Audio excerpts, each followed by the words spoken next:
দিশাহারা রুষার বালুতে আবে জমজম পানি,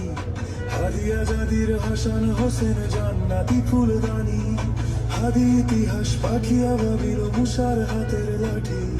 হাদি উমরের অর্ধ জাহান মোরার শীতল পাটি, হাদি গোলাপের মাতাল গন্ধ খোলা পায়ের আশেদার,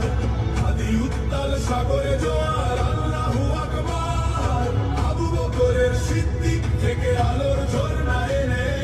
হাদি জেগেছিল তরুণ আলীর সাহসের সুরা টেনে, হাদি আন্ধার পর্দা সরায় নতুন ভোরের রবি, হাদি জুলাইয়ের অগ্রনায়